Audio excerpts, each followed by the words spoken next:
Hello everyone and good afternoon here in Lakeville, Connecticut. We're here at Lime Rock Park to continue round 2 of the Formula Hololive International season for 2024 and 2025. It's the Breaking Dimensions Grand Prix at Lime Rock Park, and we're here to race here in the pretty overcast clouds here in Lime Rock Park. So that being said, let's take a look into the track map for the circuit. Lime Rock Park is the circuit's name, that is. We're racing here in the 7-corner racetrack here. Very simple track, of course owned by Skip Barber. It's the shortest track in Formula Hololive International, second shortest in ARO competitions up to this point. And we're looking at race 2's lap count, 84 laps for 200 kilometers. It's essentially, as we mentioned, a continuation of race 1, where the race results for race 1 essentially decides on where you will start for race 2, and of course race 2 also will essentially decide points. Well, race 2 will award points for the championship. And also looking at target lap time, we're looking at a 40.078. We'll see if these drivers are able to beat these in essentially cooler temperatures here with the overcast conditions. Of course, this race, well, these two races we hosted from Friday evening to now, it coincides with Hololive English's second concert, The Breaking Dimensions.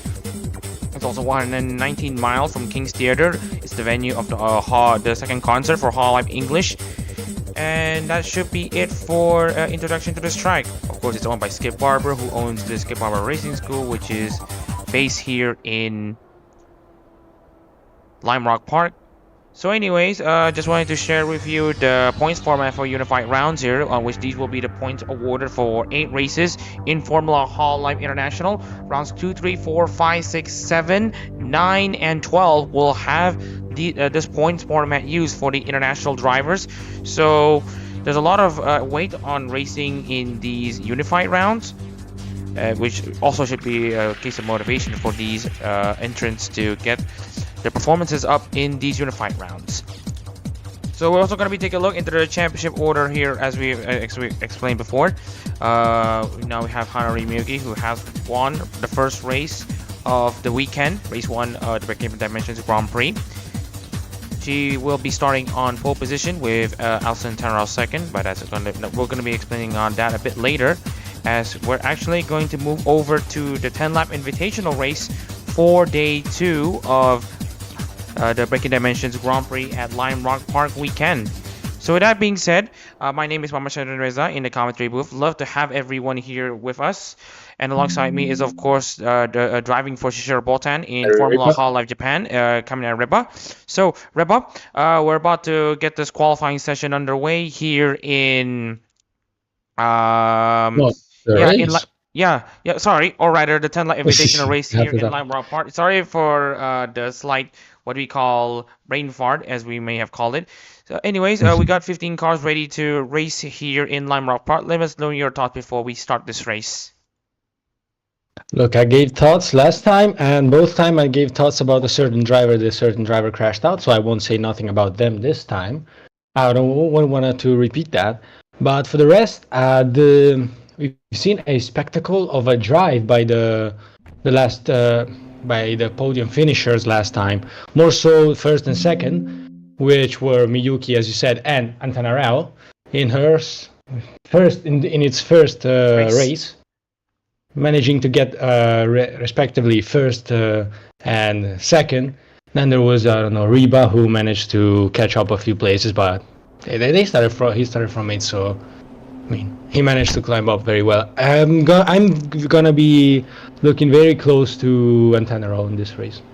Yeah, this is for race 2 coming up after the 10-lap invitational race, but to reflect on the events coming up in the King's Theatre in Brooklyn in New York for the second day of the Breaking Dimensions concert, let's take a look into the Breaking Dimensions Grand Prix invitational race starting lineup for race 2.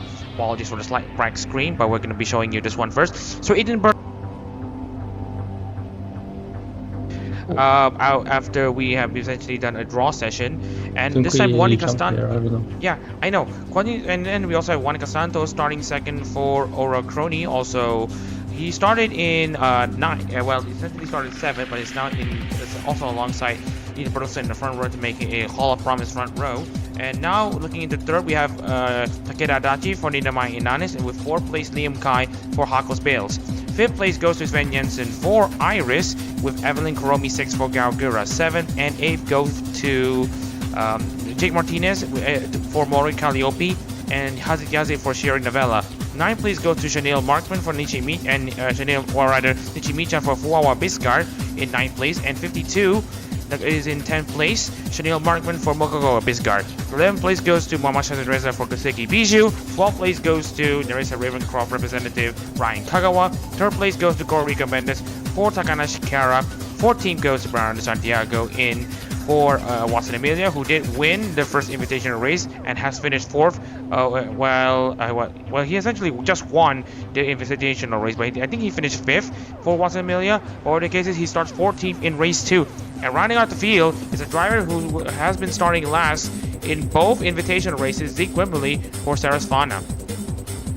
And with that being said, we're about to get these cars properly lined up. We got 15 of the EN class drivers representing the Hall of English members who will be performing again at King's Theater in Brooklyn in the coming hours at New York. And with that being said, we got a picturesque scene here in Lime Rock Park with the drivers involved. Of course, we have Ethan Bertelsen for Nana Shimumi on pole position. We have Monica Santos second for Nana Shimumi. If you look at the weather, it is pretty overcast, so watch out for the cold temperatures on the tires. This race should be a preview of what's to come for race 2 and a good representation of what the EN members have to offer in the concert to come in about maybe 7 hours time, whatever the case is. Let's get this race properly underway. We have, of course, Ethan Bertelsen on the front row, on pole position that is, with Monica Santo actually on second, also on the front row. We're about to get this 10-lap invitational race underway. Apologies if we don't have the hood on.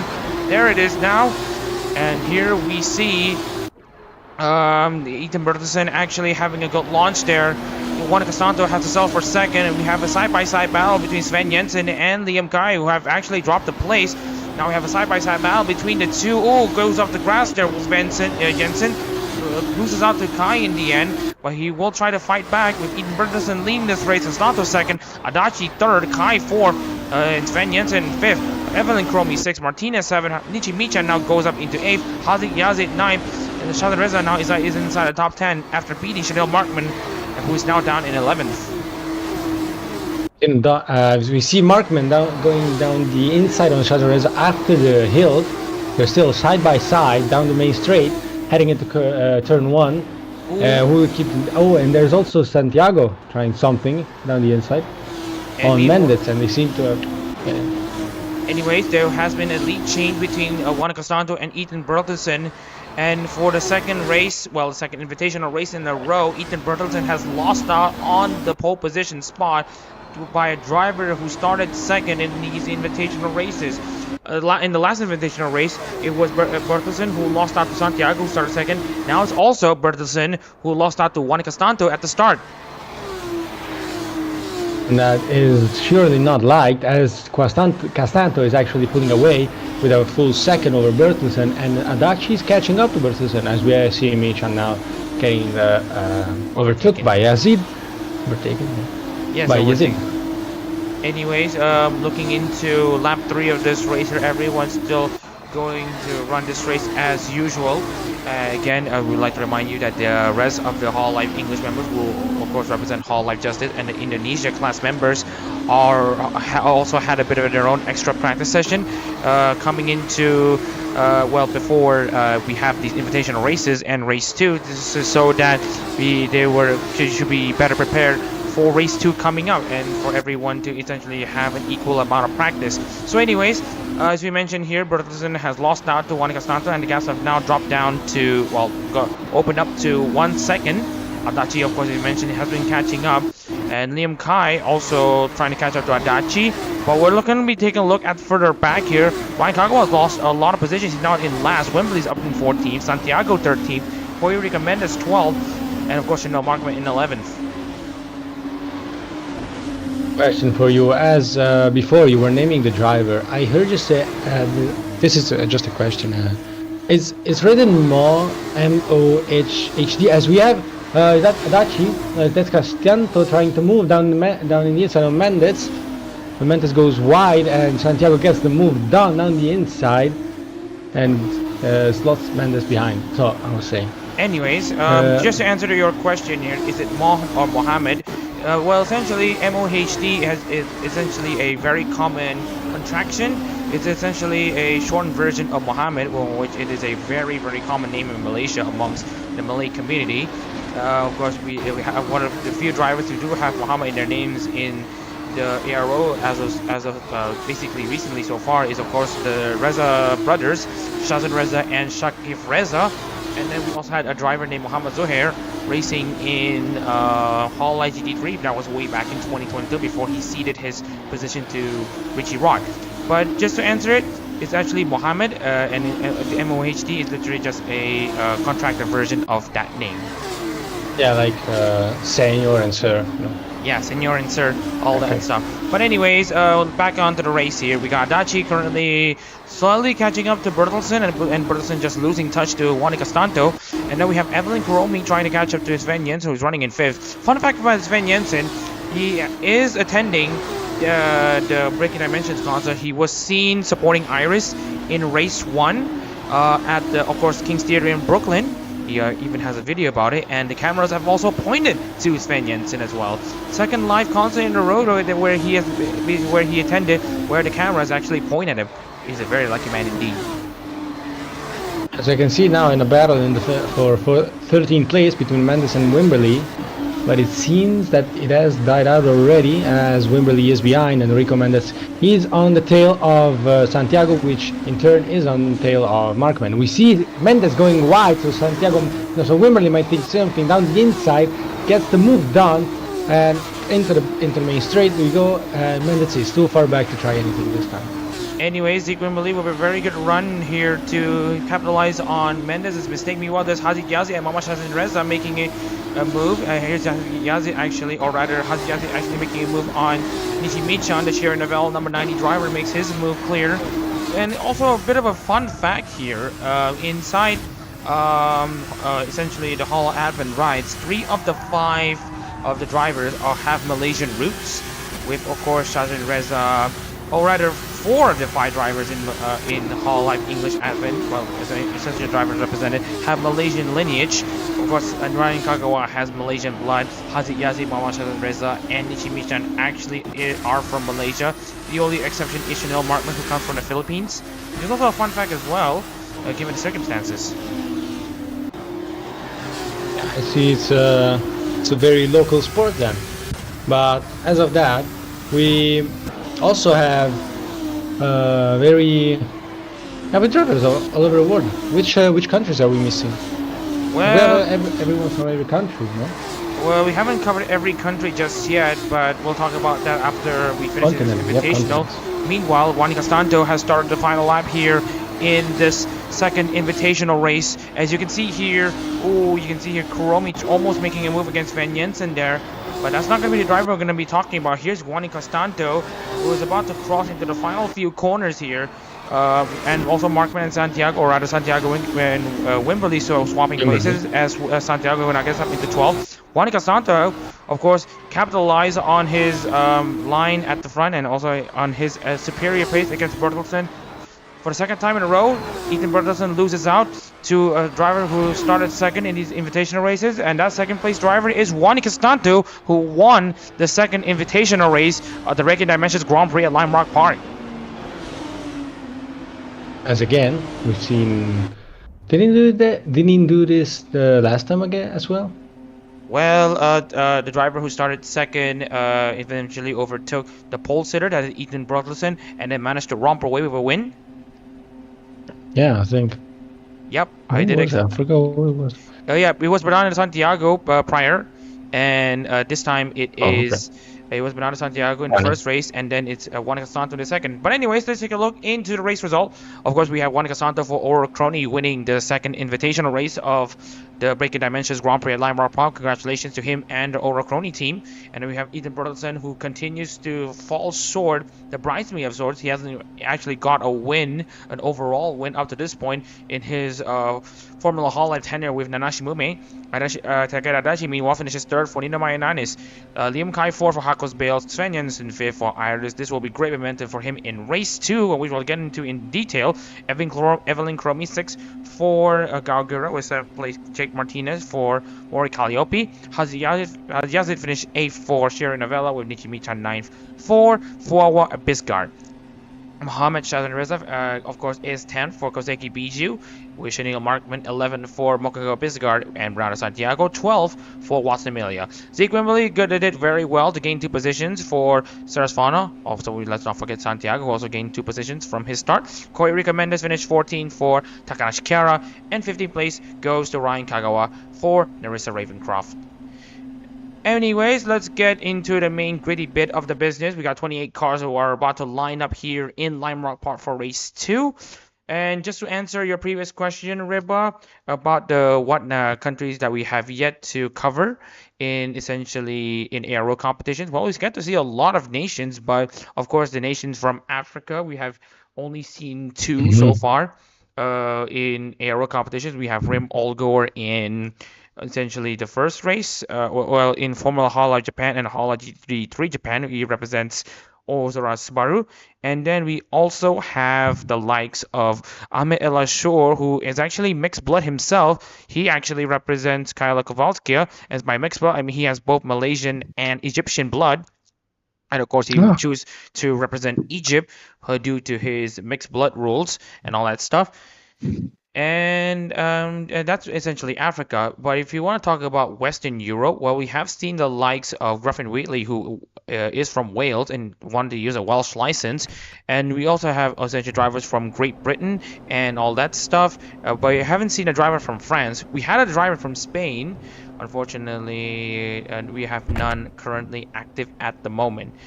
So with that out of the way, I'm just going to get this thing going, because we've already loaded up the entire scene for essentially the starting lineup for race 2. So before we start this whole starting lineup here in Lime Rock Park for the second race of the Breaking Dimensions Grand Prix, I want to hear your thoughts after the Invitational and coming into the second race, which is essentially the main race of the weekend. Okay, so such a short race won't tell you if there was as many problems as there were last time for in terms of tires, but they did seem to perform a bit faster and more consistent.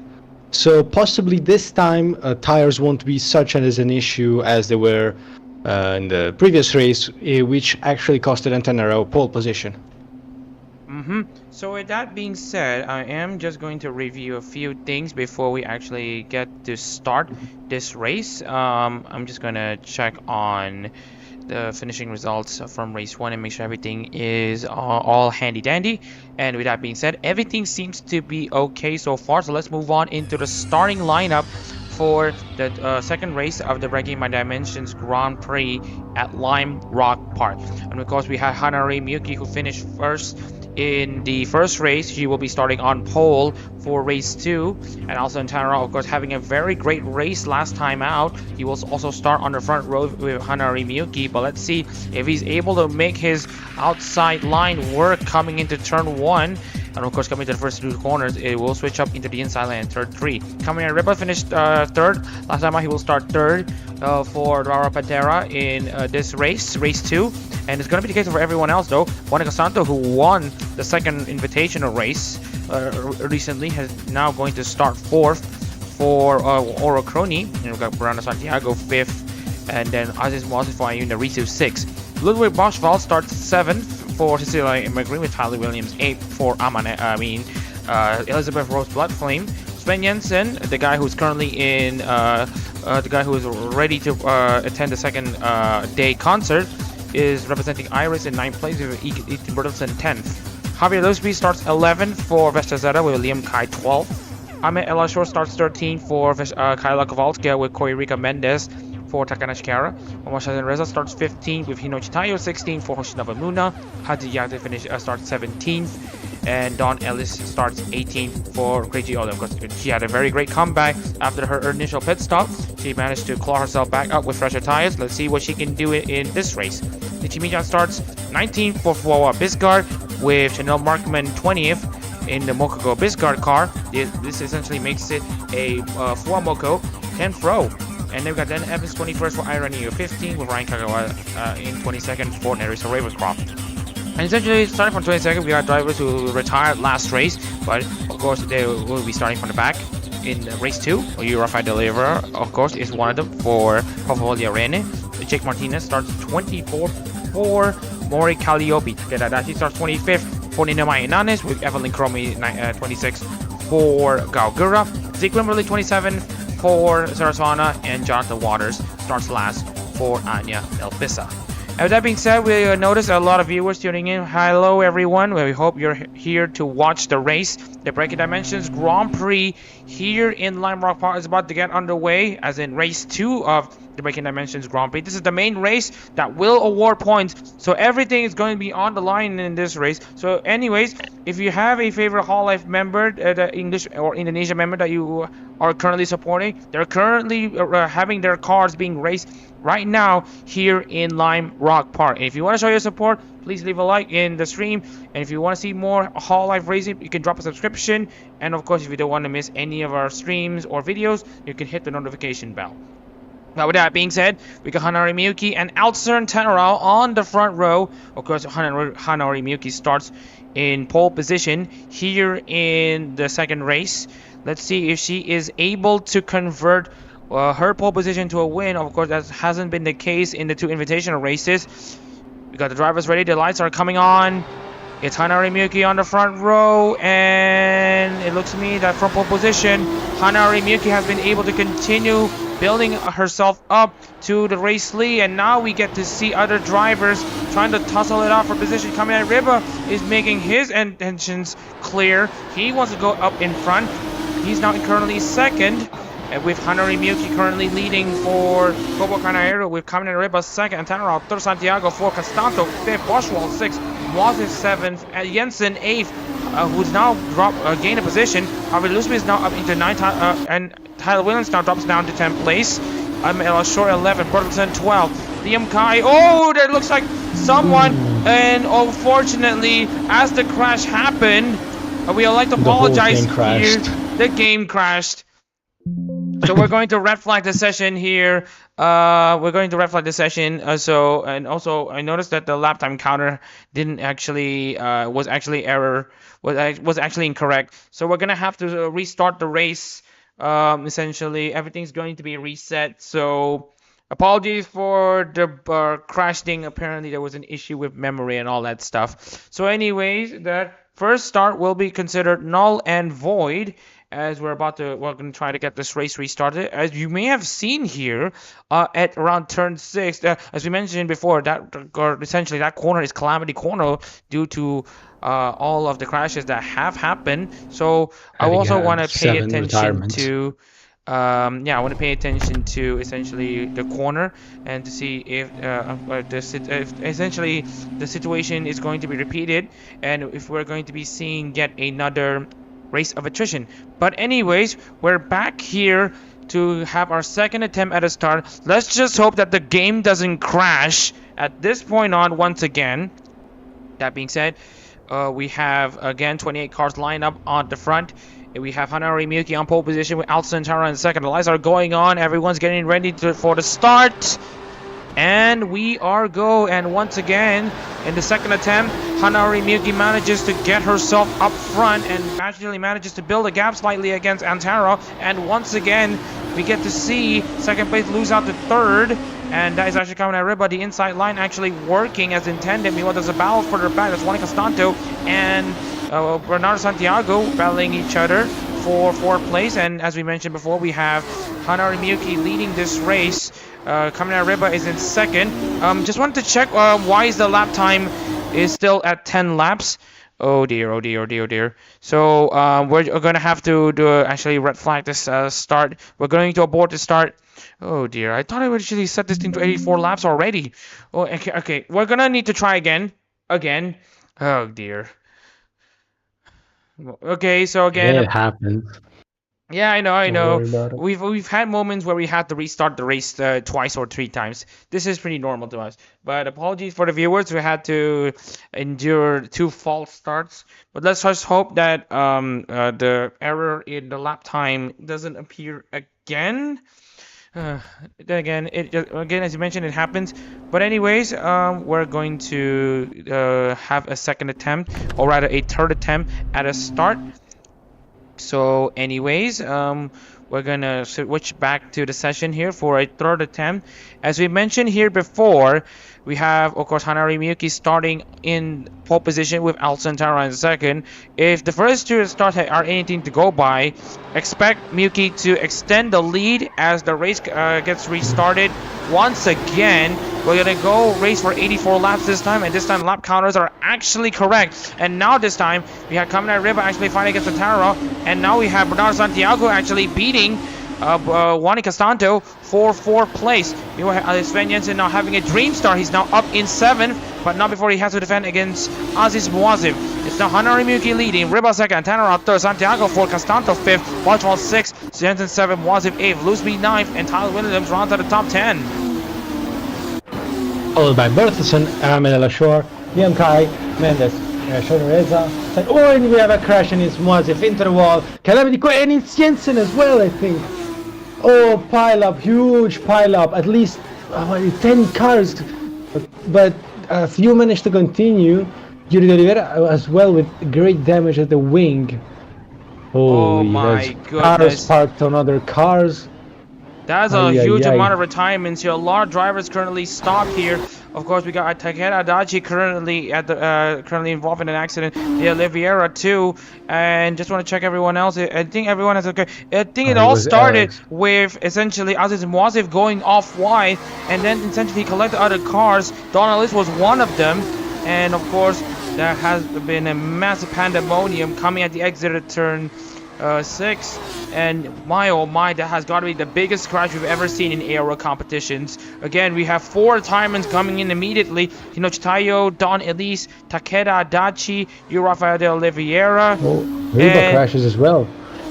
Oh yeah, actually we actually noticed that too. It seems, huh? It seems, or it's been just no, he just got overtaken. No, I misunderstood the thing. But well, yeah, but anyways, well, the race has gone on as you proceed as planned. Even though we have stranded cars, they're still not in the racing line, so they should not cause any more trouble. But anyways, Hanari Miyuki has now led after 3 laps. Ataro 2nd, Santiago 3rd, Reba 4th, Castanto 5th. So let's take a look into the race wheel monitor, and it looks to me that everyone is going to essentially be pitting very, very late into this race.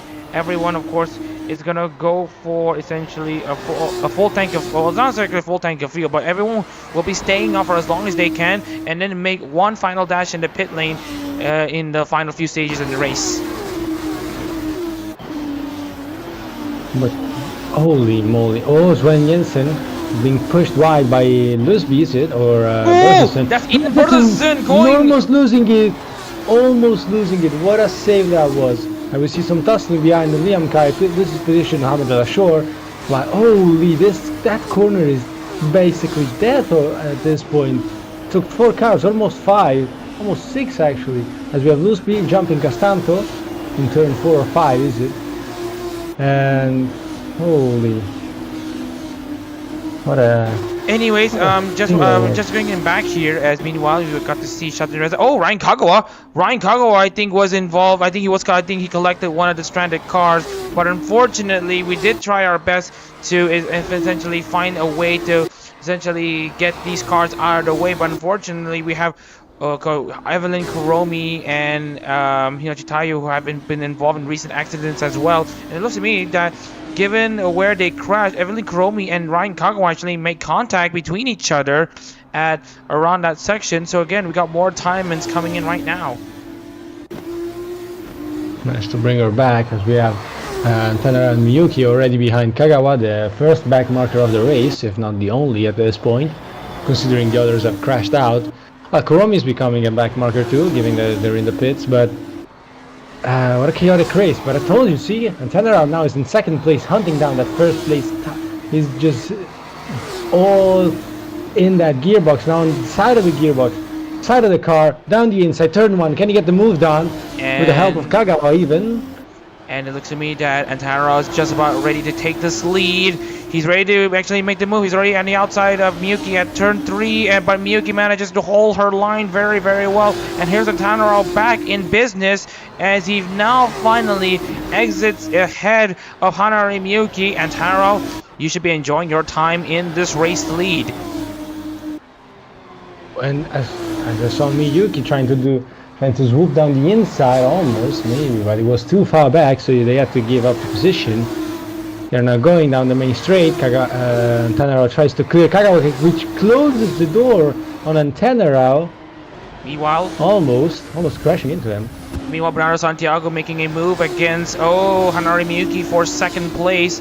Antanaro has already cleared the crippled and essentially damaged Ryan Kagawa, and then there's a Rainbow Car number 76. He was involved in an incident with Evelyn Kuromi in a Gagura number 99. Again, an unfortunate sight for both of them to have gone out like this. Ryan Kagawa, of course, is continuing on despite the damage, and Evelyn Kuromi has already retired from the race. Looking into the crashes so far, Rafael de Oliveira and Takeda Adachi were among the drivers collected in a lap 1 incident alongside Don Elise and Hino Chitayo and Aziz Muazif. Just wanted to remind to you that Aziz Muazif was not properly recorded, and that is actually Bernardo Santiago going off wide in the first 2 corners, and he throws away his second place with a quick flash. That has got to be something that I think Santiago really wants to erase from his timeline. Ooh, that's got to be very bad, because you will see here he did try to challenge Hanari Miyuki around the outside, or rather he was challenged by Hanari Miyuki around the outside, but underestimated the narrowness of the track and just went wide. Yeah, clipping the grass is always the worst thing, because once you touch it, it's gonna grab you in. Santiago is lucky to have not met with the wall as well, as Kagawa still struggling to keep the car Chanel on track. Markman. And Chanel Markman, just want to remind you that we have another retirement on our hands. Chanel Markman has already crashed. We haven't actually finished 9 laps. We haven't finished 10 laps, and we've already seen a lot of retirements here. Already we're looking at just about 7 cars already retiring the first 10 laps. It's a mess at this point. It's I don't know. They keep pushing. They don't care. They want to see the limit. They want to test the limit of the cars, of the tracks, even if it costs their race. They're here to have fun. As Reba tries to move down the inside on Monica Stanto. Now Costanto. There's another one going off wide. I think we got another driver going off wide, but I think he should be able to continue. Meanwhile, as we mentioned here, Reba's trying to go around the outside of Javier Lusby, and he's now down the inside of Javier Lusby, coming into turn 4. And now they're coming into turn 5, which a crest is coming up. They're still behind the stricken car of Ryan Kagawa, who's stubbornly continuing on this race despite having severe amounts of rear wing damage. And right now we also have Zeke Wimberly and Corey Rica Mendes trading places between each other, with Wimberly now up in 19th. And now we see Javier Lusby trying to clear Ryan Kagawa. Let's see if other drivers can respond. I wanted to say something, but I forgot them. But anyways, just wanted to check up on everyone else who are currently on the beehive of a race essentially battle. Everyone here is racing for 5th place. We're looking at drivers stretching from Javier Lusby to, of course, Mama Shazan and Reza. We got a flurry of cars, a flurry of them, trying to find a way past each other. Meanwhile, we have Anderson Taro just chilling in the race lead. Miyuki, of course, in 2nd place ahead of Ludwig Boschwald in 3rd. And amongst the 15 Hololive members who are currently performing in the Breaking Dimensions weekend, Brando Santiago is currently leading the 15 of them in the Watson Million number 88. What I wanted to say before was that whatever Kaga was doing has been in favor of Antanaro, and now was in favor of Santiago, giving 4 seconds each over the following car. Meanwhile, Reza has cleared Liam Kai and a good 2-car overtake throughout half of the lap. And now you can see here multiple drivers just continue to press on as usual. Reza, of course, moved over from the Himamari Luna number 31 team from Formula Hololive, and soon enough from Hololive GT3 as well. He's already confirmed to be the full-time driver for Koseki Bija from this point onwards.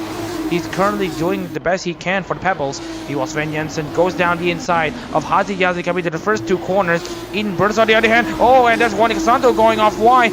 Blocks and actually holds up the rest of the field here. But I think he's, man, we get to see a lot of close calls. And when there is no close call, there's a huge crash. What a crazy race this has been. Yeah, it's there's a certain toy company always says it's all or nothing. But here it's really all or nothing, as Ethan Bertensen just sweeps the rear of the car through the corners at this point, trying to get over Ryan Kagawa. Down the inside on turn 1. Meanwhile, I think he got the move done. Yes. And we have Juanica Santo. Oh, that's a driver going off. That's a driver going off. That's Mohamed Shazin Reza. He again, just like what Santiago did, he went wide aggressively at the first 2 corners, touched the grass, lost the rear, and essentially lost control of the car before he immediately regains it. We'll talk about driving on the ragged edge there, Mohamed Shazin Reza. This is what we like to see from these drivers. Now, if you want to talk about qualities for Koseki Biju, who is essentially Zoomer, he's essentially a Zoomer incarnate. She is. Koseki Biju, of course, has been talking about Zoomer terms that the older generation just could not understand. Came up with a version of the song "Gat for the Rizzler" and all that stuff. The "Gat for the Rizzler" thing, the Pow Pow and the Biwu tax and all that stuff, being a Shiori and all that stuff. Koseki Biju can get very wacky and wild. Right now, Momoshita Reza is channeling that inner feeling for Koseki Biju. Meanwhile, you got to see again a flurry of cars trying to find a way past Ryan Kagawa for essentially a chance to get away from the other cars. As we have now Ahmed El Ashur being the one that has to overtake Kagawa. Down the inside, looks at it, can't do it because he's too far back and in a too fast corner.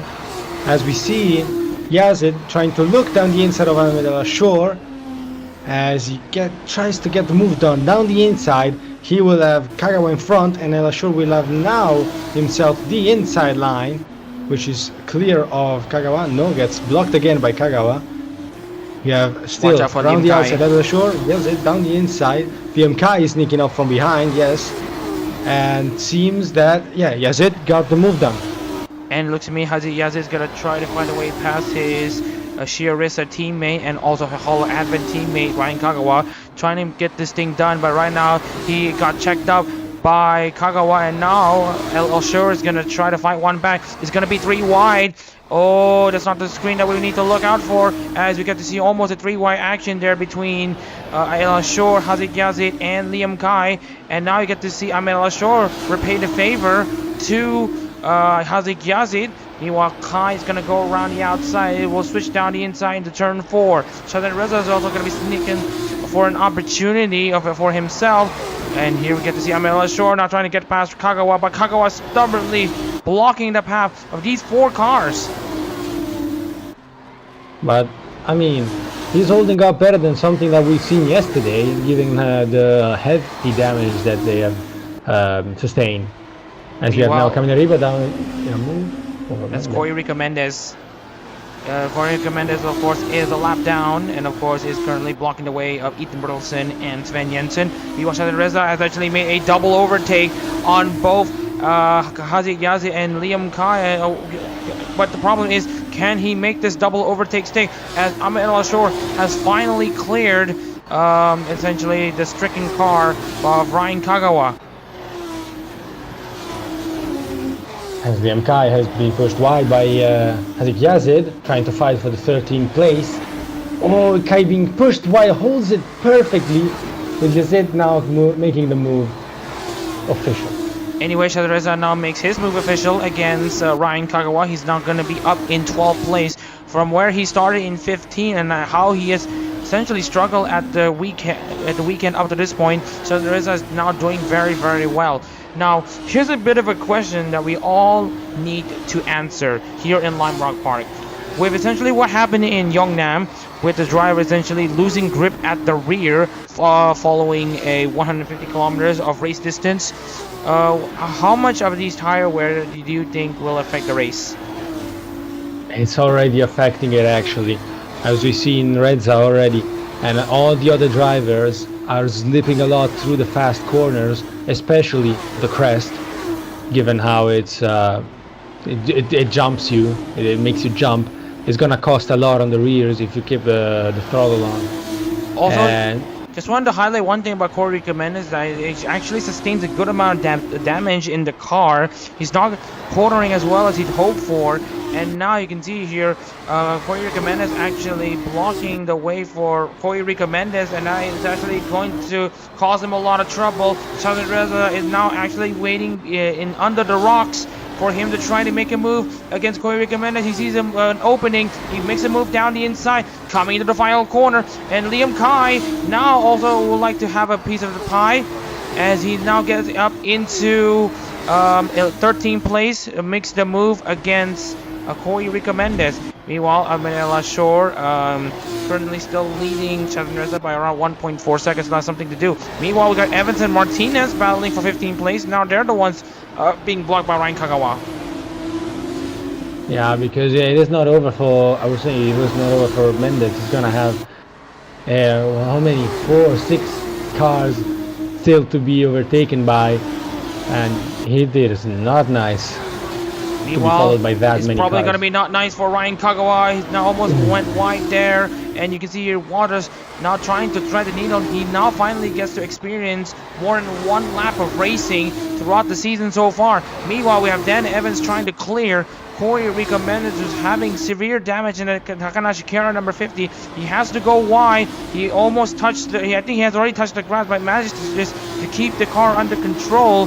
Meanwhile, as we're looking into other drivers, Zeke Wimberley, who has had a pretty touch-and-go race up until this point, is now currently up in 17th place. He was involved in a crash in race 1, and now he's going to try to make something work in race 2. Meanwhile, we got Sven Jensen and Ethan Bertelsen, or rather, Reba and Bertelsen now trading places for 7th place.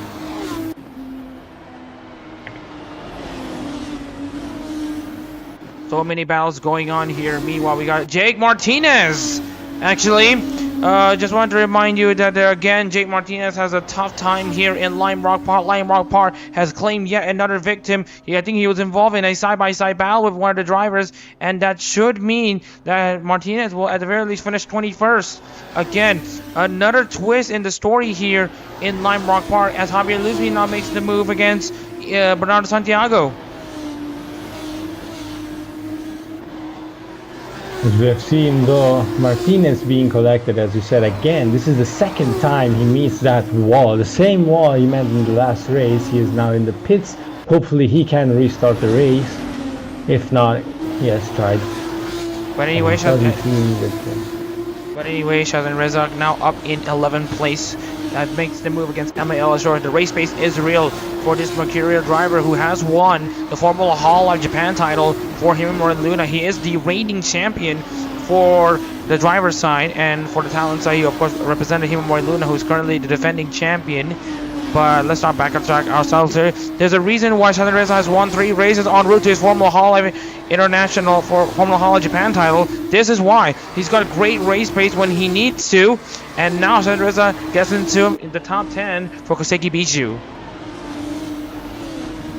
Now chasing down, the Reba, trying to prove the superiority of the previous generation. Is it? Yeah. Well, if you want to talk about both of these drivers, of course, both of these drivers have represented members from Hololive Japan. Although the difference is that Shadreza, oh, you can see here the rear just gave up on Shadreza just briefly as he exits the crest. Just tells you what you have been confirming, Reba. Of course, the tires actually giving up already, as we're seeing here. Meanwhile, Ahmed Al-Ashor tries to find a way against Shazrin, but nothing is coming up. Nothing is coming up so far. Meanwhile, we got Liam Kai, Juan Castanto, Hadi Yazid also trying to catch. Looks like someone driver's gone wide. That's Liam Kai, and now he's going to be under pressure to lose the position from Castanto. But that doesn't stop him yet, because Liam Kai gets back in the position and starts to pull away from Castanto, which is actually getting catched by Yazid very easily. Actually, I see. Meanwhile, so speaking of which, before we actually continue on that one, let's take a look into the battle pack. Sven Jensen currently in 7th place, having a 50-second gap against Santiago. Meanwhile, Shazrin Reza tries to overtake Kamina Reba. He has done his move against Kamina Reba. Shazrin Reza is actually flying. He makes a move at turn 7 almost flawlessly, as he now gets himself into a focus against Ethan Brolderson. As you can see here, Ahmed Al-Shor also making a move against Kamina Reba for 10th place. Oh yeah. But anyways, just wanted to give a bit of a difference between Shazrin Reza and Reba's status in Formula Hololive International. Reba will of course only drive part-time 4-hour Pantera until a full-time driver could be announced, and because he's fully he's essentially contracted to Shishiro Botan's team full-time, and essentially any Gen 5 car that is available, that is where he wants to stay. He's not keen on essentially representing Rara Pantera outside of a part-time scope and essentially an interim scope. But Shazrin Reza is of course committing to his ride to the Koseki Bijou number 14. So that is a difference, essentially contract-wise. Meanwhile, we're looking into another potential battle that we want to take a look here. Here's Tyler Williams now clearing Ryan Kagawa once again, as he now goes down by about 2 laps. And now finally, Kohirika Menez's race comes to a miserable end. As you can see here, it looks to me that he made contact at the exit of the final corner. He's going to stand on the main straight and got punted into the left. Those, I think, given his position, I think it was a he touched the rear of the car that was overtaking him. It's one of the worst crashes, honestly, because you can't do nothing about it. As we have Reba getting chunked by Liam Kai as well, who was just a few seconds ago fighting for his life. He now gets to go into the 11th place. Reba is not doing well, starting from 3rd actually, which is a bit of a shame. Let's take a look into actually the progress starts from the start race. Of course, Reba has lost 9 positions from the start. Castanto lost 10. Kohirika Menez has lost 6. Santiago only lost 1. Miyuki lost 1. Shazrin Reza, meanwhile, has gained 6. Javier Lusby, one of the biggest gainers here. He's now up in 4th place after starting 11th. Zeke Wimbley started 27th. Is now up in 17th. And of course, Jonathan Waters, who started last, he's now up in 16th. Shows how crazy this sport and especially this track can be, showing you just how much the grid can flip up. Yeah, but we have to say the first 2 are still the first 2, and they're putting up a battle. But more so, Antenna is putting up a display of dominance that he didn't display last time. So I hope they can keep up. Anyways, we have Shazrin Reza now catching up to both Eden Bertelsen and Sven Jensen. We got a driver who is currently moving on the racetrack, and a driver who's currently on site also in the concert as well. Shazrin Reza is about to catch these two with some serious race pace that he's had. Meanwhile, we got Jonathan Waters and Dan Evans essentially racing in an intra ID class battle between each other, as Evans and Waters try to go side by side between each other. Evans on the outside, John Waters on the inside. Oh, there's contact between the two. Nothing has separated between the two, and it looks to me that despite the contact, Evans has actually continued to go on as usual. Here's Jonathan Waters! Oh! And nasty hit, collecting the stranded, who was it? Yeah. And also there's Yuri Rafael de Oliveira. He actually collected Yuri Rafael. But fortunately, Yuri Rafael is still outside of the racing line after he collected the car. And yeah, that's another ugly incident here in Lime Rock Park. Meanwhile, just wanted to check Aziz Wazir, of course, is also retired from this race. Just want to give you a bit of a confirmation. The defending champion is not having a very good campaign up until this point.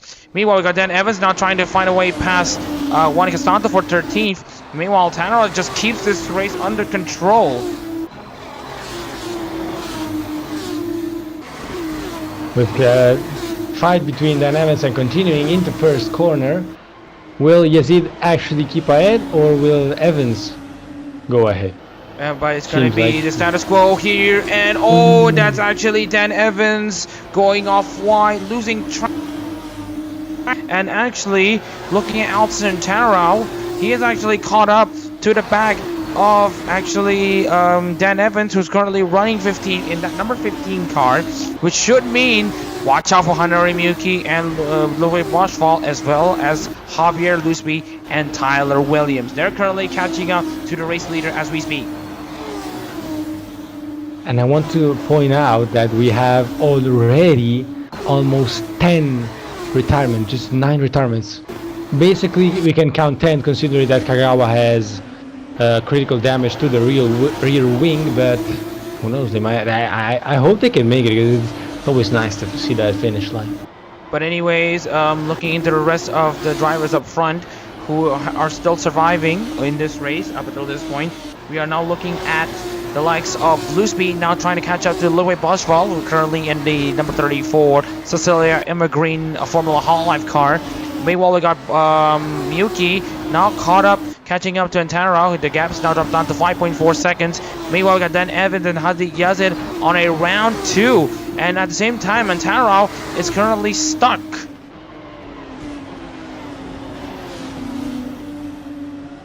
And Antara manages to keep the car continuing to point in the right direction as Evans tries to make the pass against Yazid. Kamine Riba is also caught up, or rather has fallen into the clutches of the race leader. And now, as we told about before, Zeke Wimberly, who is currently behind Alcer Antara, but ahead of Hanari Miyuki. So there's 2 different trains of lap cars blocking the race leaders.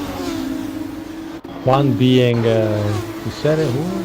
I can barely remember the cars here.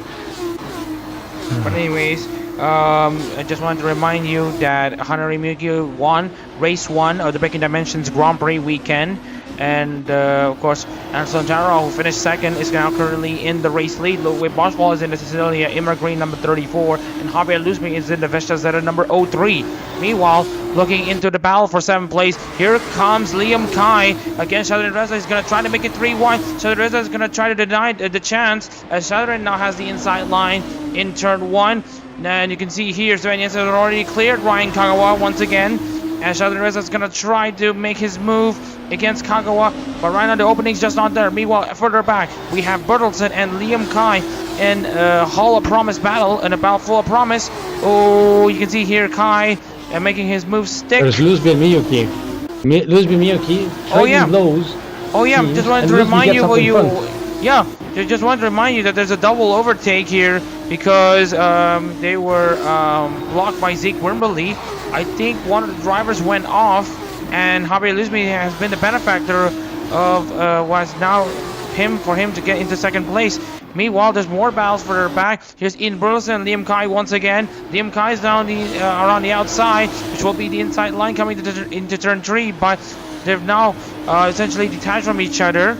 It's essentially Ethan Bertelsen now gets in front of Liam Kai, and as Shadrin Reza now pulls away, he's not going to try to catch Sven Jensen, who's now catching up to Bernardo Santiago. Meanwhile, there's a battle for 18th, or rather that's Nichi Michan being cleared by Tyler Williams. Yeah. Meanwhile, we do have a battle between Yazid and Wimberly right now in essentially a backmarker battle. Yeah, fighting for it was a 3-way fight, but it seems that Evans is actually pulling away and actually catching up to Reba. But yeah, it was Yazid and Wimberly fighting for the place, and though the field is actually bunching up a bit, the times seem very close to one another. Yeah, especially in the race and in the context of the race leaders here. Here's Austin Tanner trying to defend against Javier Lusby now. Javier Lusby is currently just very, very close there to Alton Tanner. We got 2 packs of cars in 2 different laps. So watch out for this battle currently being brewing, because right now we have a potential battle for the race lead, now extending to 6th place if Santiago is able to catch up. Meanwhile, Taro's just going to try to hope he can survive, because we see here Rib actually went wide and it's not looking good. Oh, switcheroo down the inside by Riba. Yazid loses control but keeps it. But Riba tries something on the inside, pushes a bit wide Yazid and keeps the 13th place. But Yazid gonna try again into turn 1 with the rest following them. Oh wait, this is the time for onboards here. As Javier Luz, we're gonna go onboard. Javier Luz is on the number 03 Beshazeta car on this battle for the lead lap. Meanwhile, look at Boschval has been overtaken by Tyler Williams for 4th place. Look at this train of cars. It's 1, 2, 3, 4, 5, 7, 8, 10 cars. It's the whole. There's two fields, these and the other one, and they're all bunched up. And right now we have Javier Luz still catching El Santaro here. Damn! Look at that graveyard of cars. Holy. Oh, and Javier Luzby saw the Alcantara being bunched up by lap cars. He now sees an opportunity to go down the inside to try to lead a lap for Vechazeta.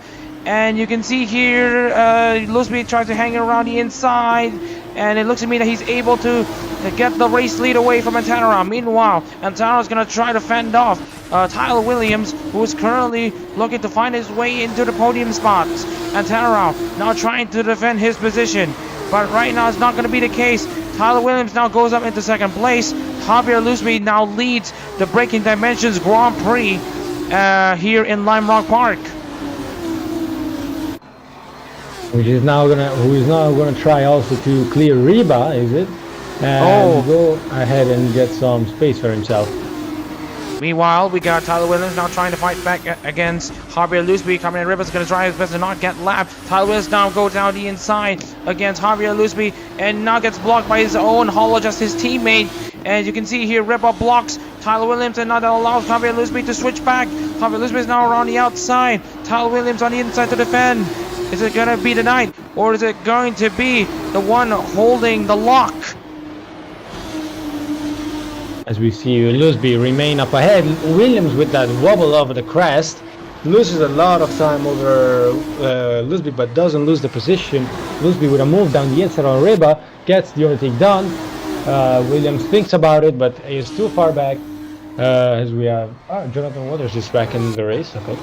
Anyways, we got to see more battles here. Watch out for, looks like Al Santaro now losing even more positions there. He had control of the lead in the first half, and now he has to concede to more drivers. Now he's going to be at a serious risk of conceding his position to Hanari Miyuki. As you can see, Tyler Williams and Javier Luzby now already making their moves stick. Javier Luzby is now leading. Oh, you can see a bit of a slide there for Javier Luzby, nearly losing the car at turn 5. It just tells you how much the tires have give way to the driver. Al Santaro's gone off! Al Santaro's gone off! And it looks to me that it was a crash for Antaro. No, the one supposed to win manages to beach it at in the graveyard, but maybe they can continue if they haven't beached. It looks like but he's it seems not as if that's the end of the race. No, it's not over yet. Look, they go. But watch out, the rear damage. wing has damage. Oh dear. Oh, that's very, very unfortunate for Antana, who had been leading this race for much of the first half. And now he has to come up with a damaged car. His time is not here just yet. Meanwhile, we still got 4 cars being led by the other Hololive English and Indonesian members who are not performing in the Breaking Dimensions concert. The guys who are performing, who will be performing in the Breaking Dimensions concert, well, for a second time in the King's Theater in Brooklyn. She's back in the race. Yeah, actually, just wanted to highlight that one too. He is back in this race. He actually got himself his car back under our noses, and now you can see here he's not trying to get himself back into position to try to grab as many points as possible. And coming in Ripper! Oh my goodness. Looks like it was a spin at the exit of turn 4. Looks like it made contact. Oh, you can see the tire marks here. Yeah, there was contact around turn 3, and it's stretching to turn 4, and there's another retirement. I think he's already not exactly beached the car, but he's actually stalled the engine. That's another retirement and another twist here in the Breaking Dimensions Grand Prix at Lime Rock Park. It seems as if today the podium is cursed, given how Antenarao has fallen back to 11th place. Riba has retired, and well, the one that's in the best place, I won't name them because I won't. Jinx. I'll just save myself. But anyways, Elsa and Taro now dropping back into the 40, but another crash, and a colleague, Wani Costanto, and Hanari Miyuki as well. I didn't say none about them. Say my fault. Oh my goodness, another case of retirements here as Antaro went off at turn 6. Collects Wani Costanto and Hanari Miyuki. The race continues to take its toll to the drivers. As you can see here, we're now almost going to see half of the field retiring. It's almost as if it's like Long Beach, but on steroids. Yeah, because now we have pretty much officially lost over half of the field. Half of the grid. No, not half, but precisely half. Well, we got 14 cars involved. We got more than half involved in accidents. And then Evans now, who actually spun at the exit of turn 6 and now has bunched out multiple other cars. Nichimi-chan now, you can see here, Hanari Miyuki has already retired. And now we can see a battle here between Takeda Adachi and Dan Evans. Adachi already has the faster car. He should be good for the rest of this race. Oh, and Dan Evans has went wide and is going to lose out to Boschval and about to lose out to Michan. Again, we got a chaotic race on our hands. Meanwhile, Gashada Reza and Eden Burleson trading places between each other. Eden Burleson now goes off wide. Now he's going to concede the inside line to Sheldon Reza, who has the favorable line coming into turn 5. And Sheldon Reza now tries to defend his position against Eden Burleson with Sheldon Reza. Oh, someone's gone off wide. Someone's gone off wide. That's Dan Evans and Jonathan Waters once again. And meanwhile, there's going to be even more incidents coming into this situation here. Sheldon Reza now has to defend off against Burleson, but fortunately Burleson has lost a good amount of time. There was contact between Dan Evans and Jonathan Watts, and here you see more cars going off wide. That's Dan Evans. I think I've also seen Reza collecting Waters, but not in doesn't seem like they have any damage at the front wing, so that's a good sign. But what's not good is more retirements. This is already half the field almost retired. With Waters and Adachi continuing on as usual. Yeah. As we're going to see more incidents coming up. Oh, as you can see here right now, there's no incident. Actually, there is an incident. That's Dan Evans. Looks like he's going to try to continue once again, but this time he really has a damaged car. Oh my goodness, we're already 52 laps in. Mangled. That car is made of fucking titanium. It is not going. Oh, I've seen a spin. Oh, it's Bernardo Santiago. It's Bernardo Santiago. He's off. Oh my goodness. The winner in race, the Invitational Race 1 has essentially made contact. And there's another car who essentially lost it at turn 1 with the damaged rear wing. Dan Evans, yeah. Yeah, and again, another race. We already have more than half of the field retiring here. These drivers just cannot stay on the racetrack. The tires just give way. Drivers are getting prone to getting off the track and being involved in accidents. And now it's a case. At this point, it's official. This race is a race for survival. At this point, I'm telling you, that before was no curse. I didn't do anything. I just spoke my mind. This is what had to happen. Because it's look at how many are in the pits, possibly for repairs or just to have retired. 12. Up to 12, take out those 3, Waters, Kagawa and Adachi, we're down to 15. It's more than half. More than half of drivers are not racing in this race. Anymore, that is. Anyways, Adachi is going to be at least happy about this moment because he knows that he could gain as many positions as possible. Same goes as Ryan Kagawa, who despite having a massive incident at the first lap, who has a damaged rear wing, mind you, is currently hanging on in this race in 13th place. He knows that he could get a top 10 or top 5 if the drivers in front of him just could not behave. Yeah, which seems that, as you said, the top 10, which seems like it's gonna be the what's gonna happen, given how they're not pushing. Kagawa is just chilling there, just enjoying the view, getting some cool breeze.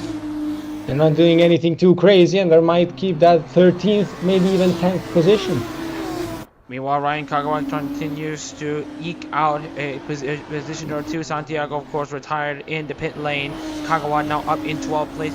I think we still have about 11 cars which are still damage-free. Chanel Markman, of course, I just want to remind you that he was involved in an earlier incident as well.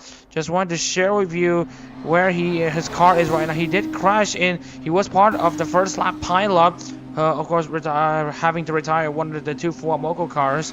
Meanwhile, Javier Luzbi has been controlling this race sublimely. Speaking of which, let's take a look at the Racewell monitor. It looks to me that Javier Luzbi will be pitting in the next 20 laps, which is right about at the end of this race. The pit stop might just be the decider of this race, but let's see how many of these drivers have suffered severe bouts of damage to the point where they have to repair it and lose more time in the pits. Surely that would be Kagawa, but at this point, the only competitors that they have are Waters and Adachi, as all the others are in the pits. Yeah, that should be half the field already retired and half the field continuing on as usual, although 3 of these cars have severe damages in their car. I just wanted to take a look here. Lots of rear wing damage here. There we see Don Elise as well as Jake Martinez, Corey Rico Mendez. Meanwhile, looking into some drivers who are currently struggling against damaged cars, Sven Jensen is now under pressure from Mohamed Shazrin Reza. Shazrin Reza is going to try to make his move count and to make a statement for all the Pebbles watching. He has his own Pebble soda in the form of his own helmet. Sven Jensen goes out wide, blocks Shazrin Reza in anticipation.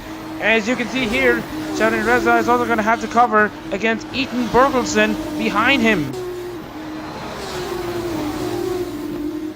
Just hunting down, getting closer and closer. Tries to look down the inside, Reza. And makes the move. The move done. But that's a great move there by Shazrin Reza to shuffle Sven Jensen off wide at the final corner. He now gets up into 4th place. Meanwhile, Sven Jensen now has to think about defending Ethan Bertelsen once again. And now the case for Shazrin Reza is to clear Ryan Kagawa as soon as possible.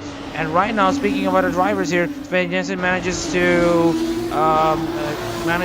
still defend, but not before Ethan Bertelsen actually bites back. And now Ethan Bertelsen is going to try to fight back at Shazrin Reza, who's currently struggling to pass Kagawa. Meanwhile, Luzbi is now behind Zeke Wimberly, who's currently means that he's going to be losing a lot of time. Tyler Williams, Lloyd Boschwald, and Shazrin Reza, they're all catching up. But can you imagine Shazrin Reza winning this Breaking Dimensions Grand Prix? It can be in the card given whatever has happened in this race, but it's a full 20 seconds behind, so it's more than 20 seconds behind, so I don't see it. It is plausible, it can happen, but I don't see it. For now, it is going to be a case of whatever fate throws. Fate is throwing a serious amounts of dice on essentially deciding what is going to happen in this race and what has actually happened in this race. Liam Kais as Oshi, or rather the VTuber that he represents, Hakos Mills, may have anything to say about it. Of course, she is the embodiment of chaos herself. Like, you really could not predict what she could do at any given moment. But speaking of drivers at any given moment, here's Ethan Burleson going down the inside against Sven Jensen. He now gets into the top 5. He's moving in that car. Speaking of, again, the chaos is actually on Jensen's tail. So that means that Jensen has to keep an eye out. You gotta look into those mirrors and not let chaos grab at the back of the car. But it seems with a bit of sliding of Jensen, Kai is actually managing to catch up pretty easily now into the main straight, trying to take as much slipstream as they can.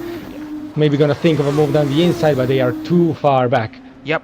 and that should be the case for Liam Kai right now. There's a Beerus battle going on here for the 6th place, as Jensen's going to try to defend against Liam Kai, of course. Oh, you can see here Jonathan Waters is going to grab the position against Dan Evans, despite also having a damaged rear end. And you can see here who's behind Jonathan Waters: Ryan Kagawa and Ahmed El Ashore. So Ryan El Ashore is going to try to clear those lap cars. Meanwhile, we got Javier Lusby still stuck behind Zeke Wimberly, and the gap's still at around 11 seconds. But remember, these drivers need to make one more pit stop before they could properly finish the race. And right now we're looking at Boschwald and Tyler Williams essentially trying to work together. Boschwald's gonna hope that Williams is able to just keep that car in the straight line and have enough pace to catch Tyler Williams. And right now they're just gonna do what they can at the moment to try to get themselves as close as they can. Meanwhile, Sheldon Reza's job is very, very simple.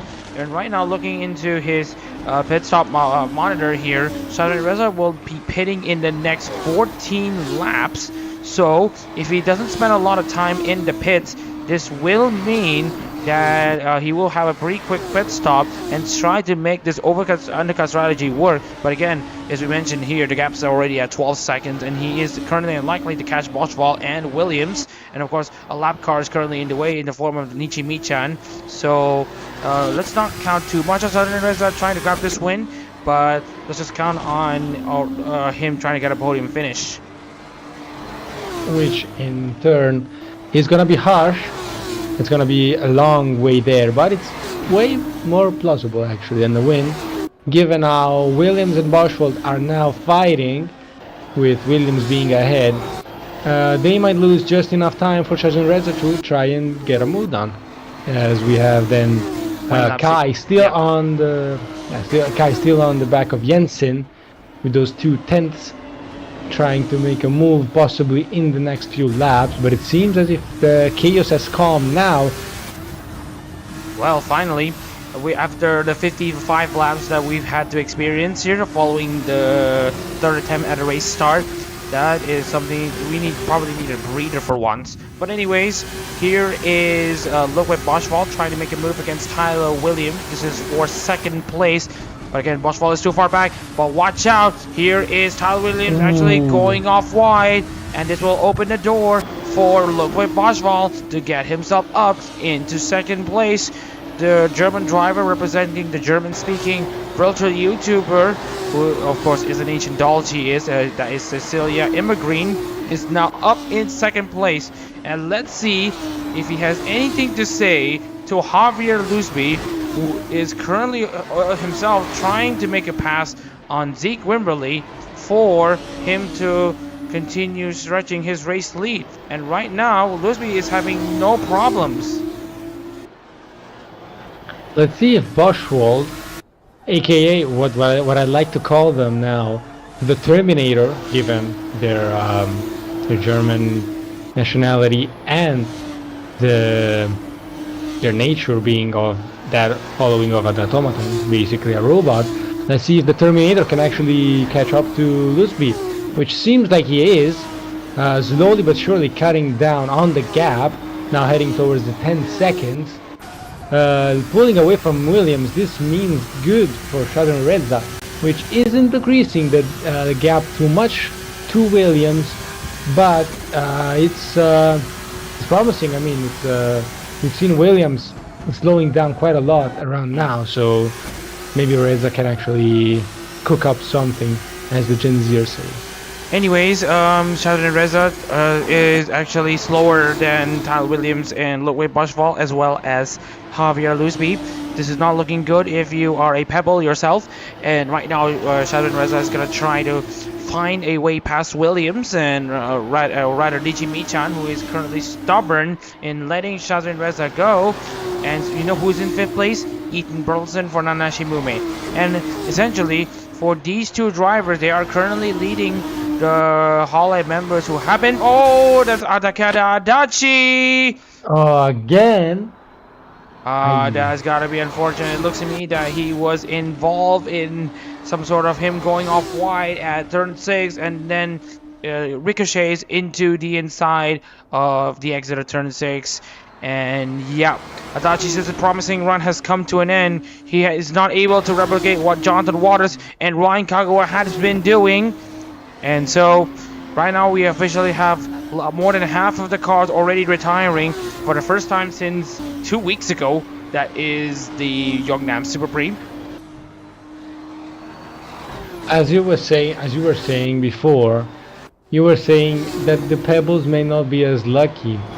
Let me tell you, Reza is catching up now from 11 to now to 9 seconds. So Reza, Mahmoud Sadr Reza is actually cooking something for the pebbles, which have been way luckier than the Takodachis, than the Gremlins, the Chatinos, basically the rest of the fan base. Anyways, just wanted to look into the rest of the situation here in this race. Oh, you can see here Tyler Williams now finally trying to clear Ryan Kagawa in the number 76 Narissa Ravencroft ride. Meanwhile, Shadow Reza is, of course, as you mentioned, cooking in that Koseki Biju number 14, because as long as Nichi Michan picks up the pace, as long as Nichi Michan could actually perform better than Tyler Williams, who's currently only being able to set a 45.789, but now he's able to clear Ryan Kagawa.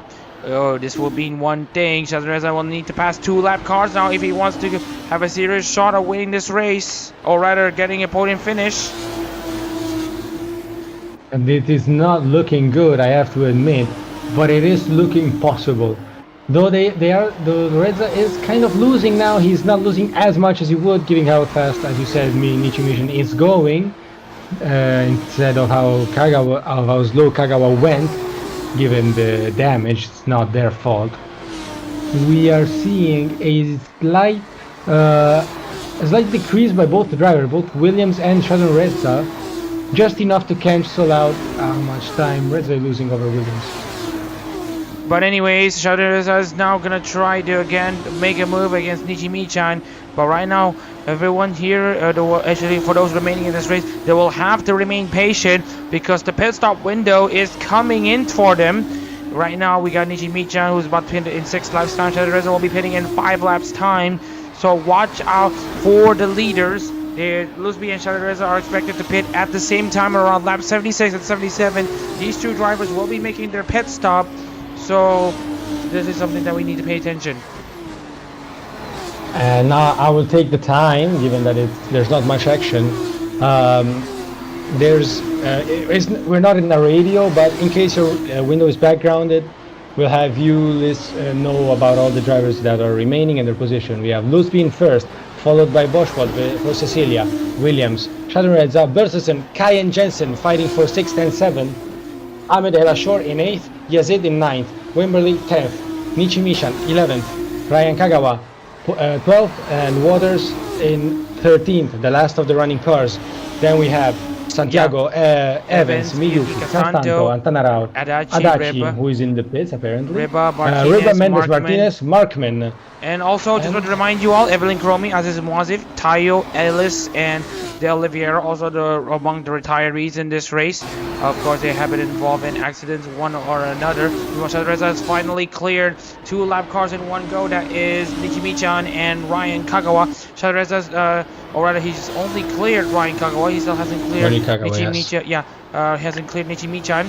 But anyways, I just want to remind everyone, because we have forgot to remind you all of the QR code in the bottom of your screen, because there's just so many action happening here in Lime Rock Park that may or may not be reflective of the Hololive members' performances in concerts. There's a QR code in the bottom left of your screen that essentially redirects you. Yeah, true. But there's a QR code in the bottom left of your screen that will redirect you to the Breaking Dimensions website if you want to know more about the event that is going to take place in King's Theater in Brooklyn. There is also a ticketing information for the tickets. Of course, you can still view the day 2 tickets for about 6,500 yen, which is about $50, give or take. But anyways, if you want to see the Breaking Dimensions concert and you want to watch the Hololive members perform, there's a QR code at the bottom left of your screen. You may scan the QR code to find out more about the event in general, the Breaking Dimensions concert. Anyways, we got the first driver coming to the pits. That's Liquid Watchwall. We have Lewis Boschwell, yes, and Wimberley pitting now for fuel and possibly tire change. There is tires. Yeah, there should be a tire changer, and we expect a very quick pit stop. Wimberley will have fresh tire. He's the first driver to come out. Louis Boschwell is already coming out as well. It's going to be a quick pit stop for everyone, as everyone's going to have a pretty quick tire stop.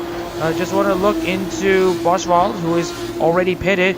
Though if you can basically time your pit stops correctly, then you should be in for a good position. Meanwhile, we have Burleson, Lusby, El Ashur, and Reza now coming into the pits. He is the race leader.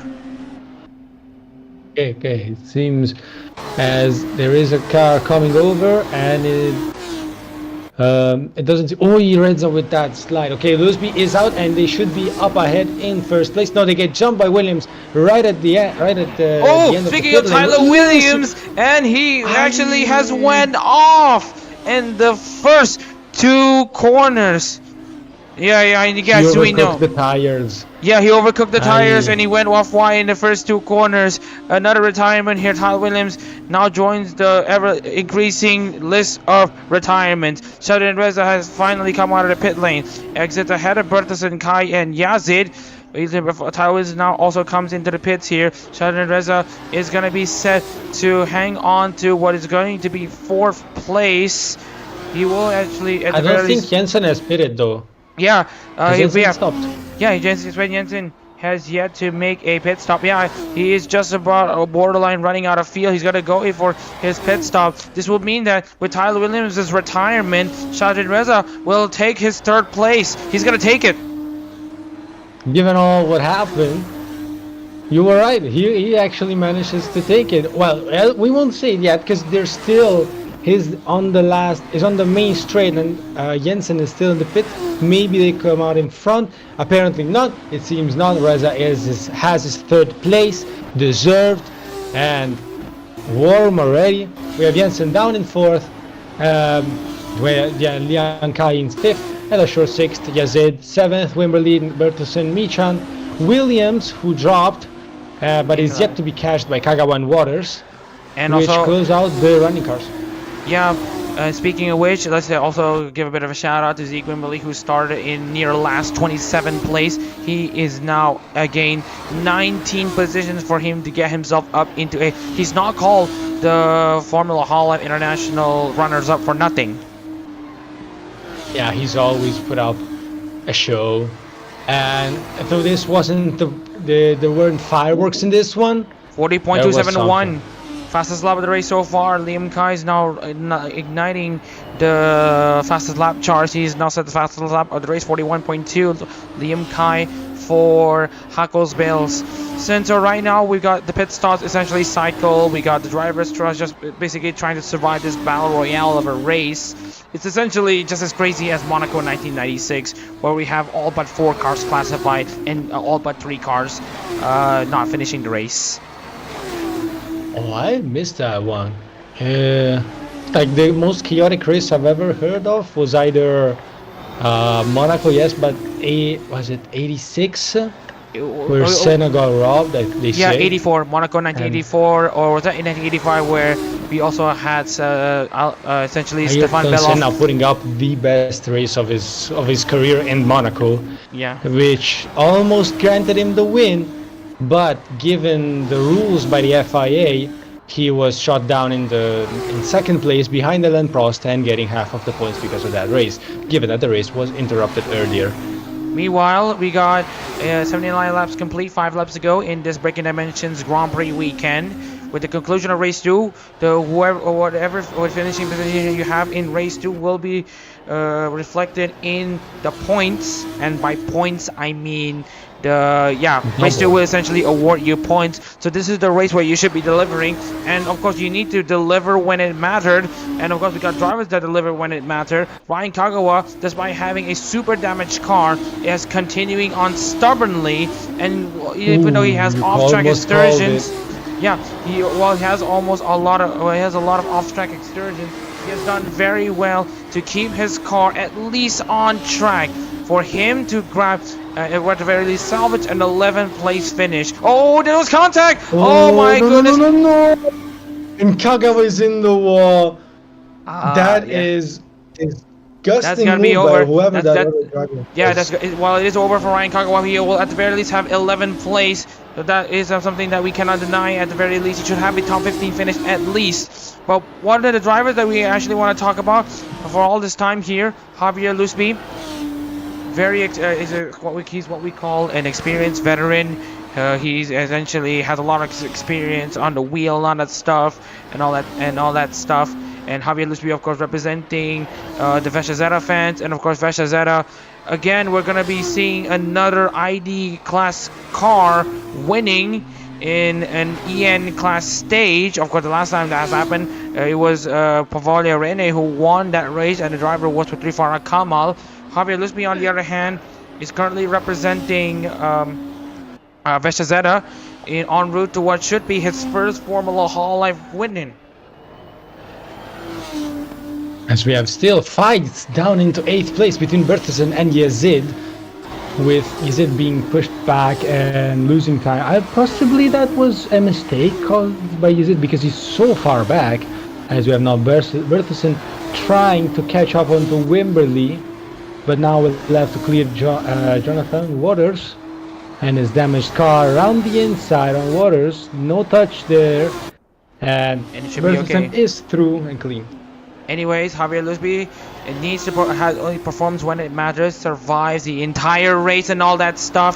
He has basically survived all the odds and all that stuff. Don't talk too soon.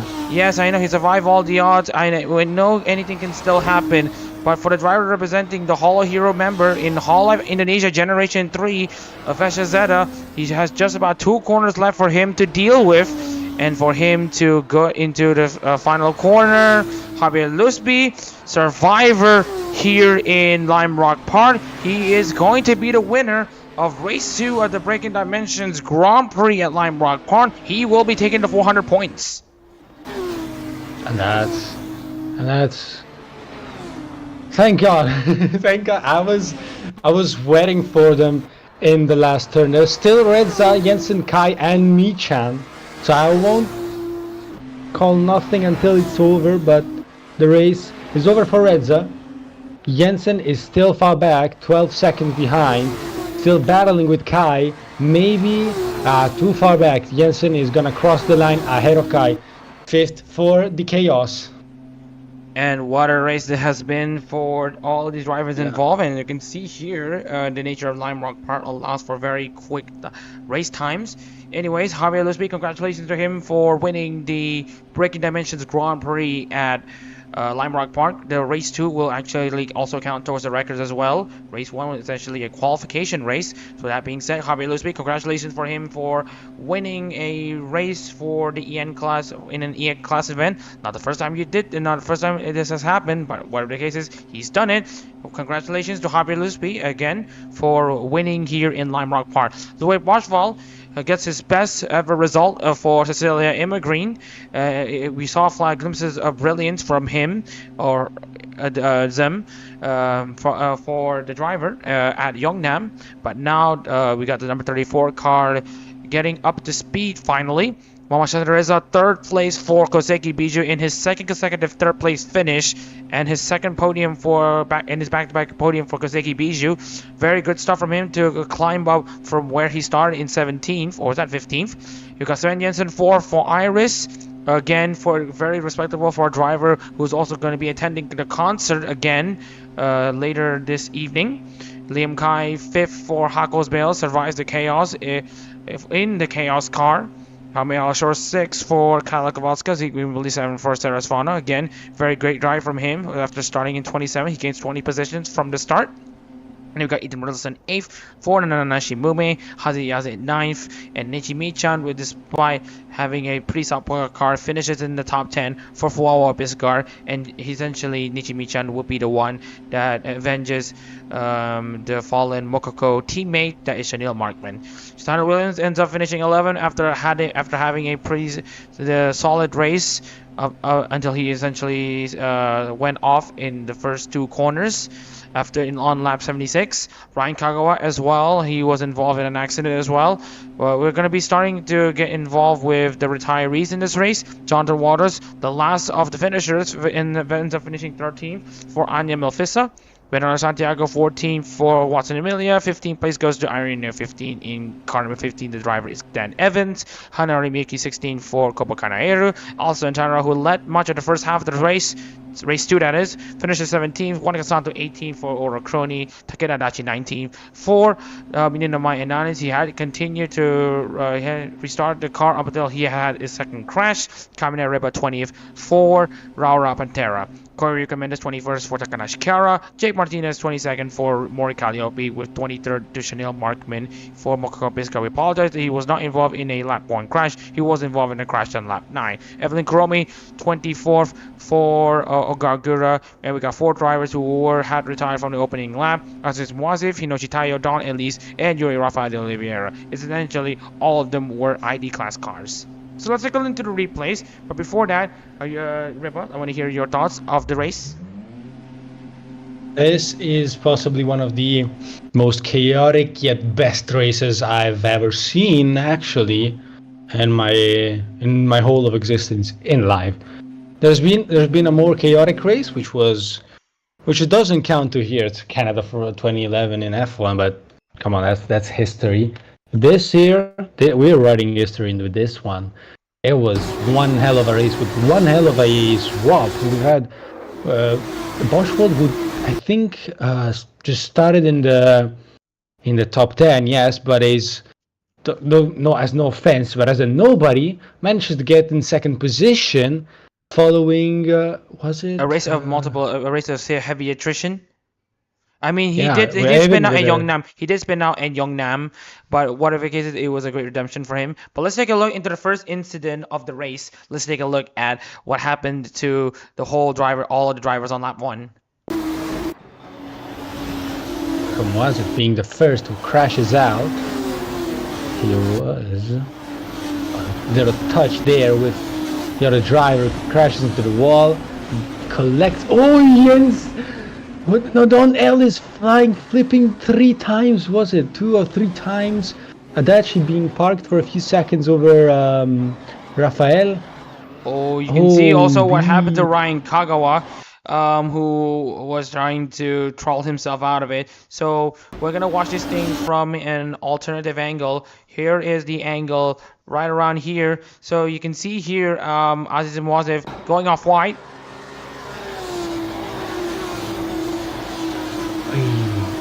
Nasty.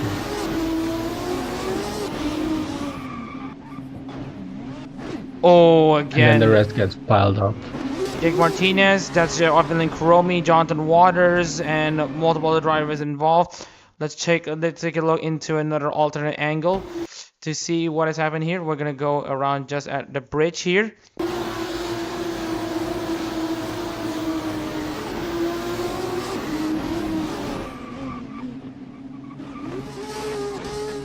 Nasty stuff.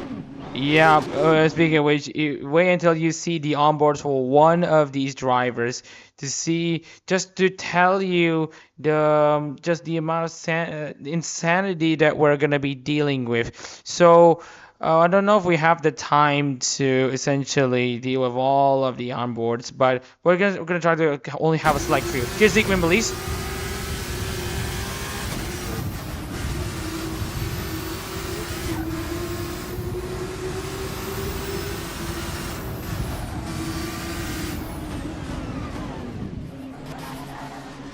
Ooh, yep, that's very nasty. And speaking of which, here's a fun fact.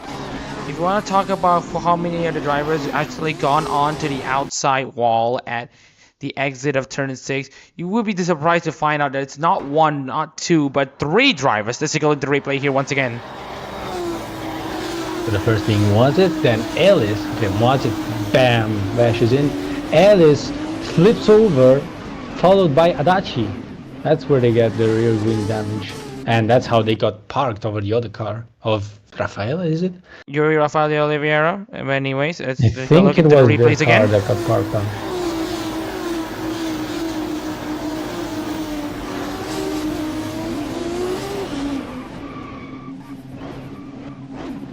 Yeah, and you also notice that some of the drivers actually pile drove into each other. You can see here When would that- you manage to stop myself? yeah, But you can see here the rest of the field. You can see here. Oh, it was Takeda Adachi who essentially pile drove to the other cars. You want to see what happened to Adachi? Just take a look at his onboard. Yeah. Gets pushed by Jake Martinez. Ooh. And speaking of which, we really should not be forgetting the other onboards here. Don Ellis in particular. And Don Ellis had the most spectacular out of all the crashes. Yeah, this is after a side-by-side battle with Hazik Yazid. Yeah, goes wide, touches the grass, goes in, gets grabbed the grass, flies, flips, hits another car mid-flip. Like both the vents connected for a second there. And speaking of which, we got multiple drivers retiring on that first lap. And of course, the other driver that we want to take a look in is of course Aziz Muazif, who was involved in that lap 1 incident as well. Let's take a look into the onboard actually the actual first incident of the whole race. Yeah, just a slight looks from here, but it gets collected 3 times, was it? Yeah. And just wanted to have. There's more accidents further up ahead. Yeah, but we'll talk about that a bit later. Meanwhile, here's another angle.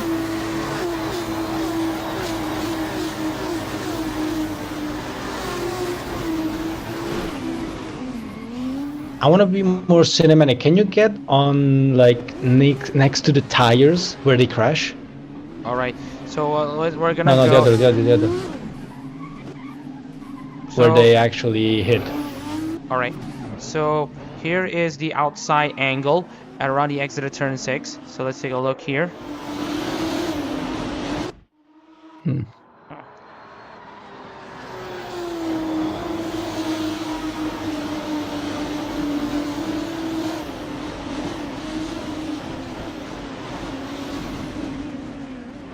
Man, whatever you look at it, Ellis's crash was immense. And of course, you did mention that there was another crash further up. You also want to talk about Hinochi Taiyo. So, and you can see here, you want to know the funny part about this whole incident. Marcel Reza was also involved in this accident and actually manages to continue and had the 360 spin, but still manages to continue. Hinochi Taiyo, on the other hand. Yeah, just on there. He's just there. Hinochi Taiyo's is on board.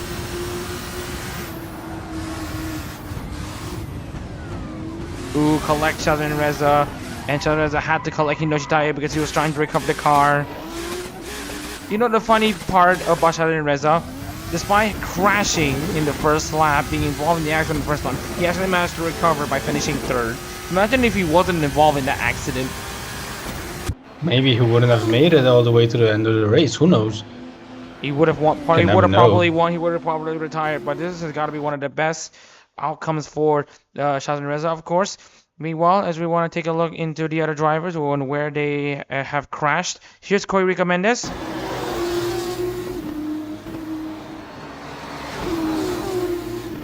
So you can see here he's trying to get around as usual in the first few corners, trying to fight Tyler Williams.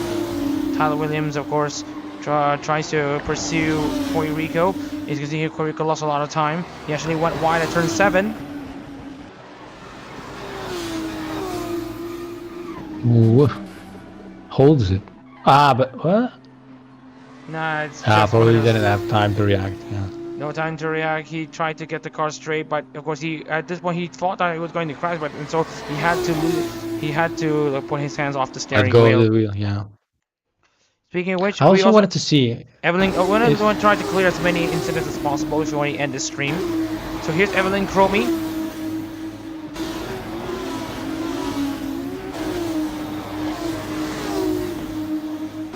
Ooh, this time it's on the inside, and this is how both drivers have crashed. So if you want to know how Ryan Kagawa had his rear end damage, I think we now have our answer. With nothing being his fault, basically, yeah.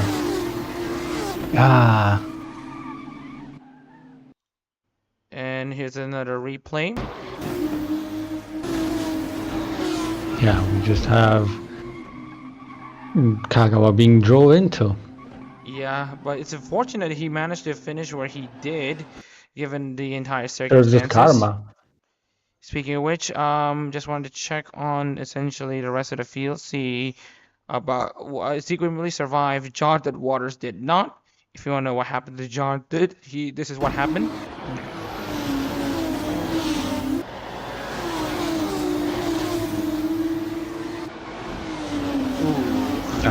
Just lost it there. Self-inflicted, and you can see here, yeah, that is what happened to Jonathan Waters. And as for the remaining drivers, we want to see if we can clear as many as possible. Here's Alcantara. This is after he got his rear end damage. So let's take a look into this incident in particular.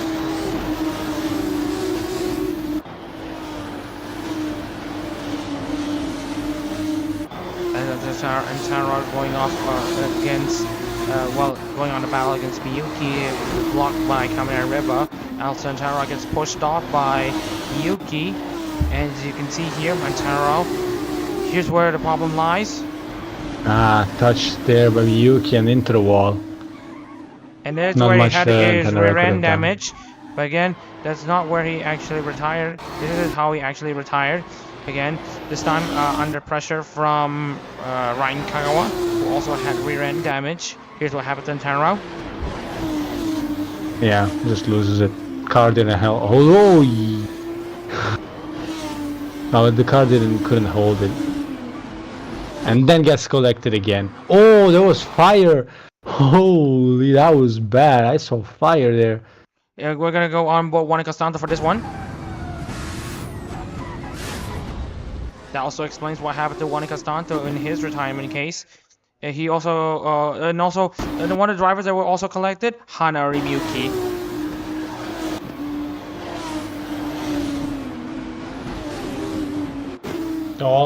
Almost trying to do a Carz move and trying to pass under the rubbles, but got caught by them.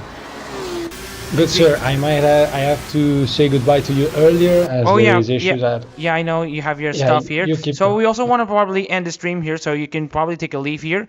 So while that is gonna happen, we'd like to thank Kamen River. There was just another accident at the end where someone got punted out.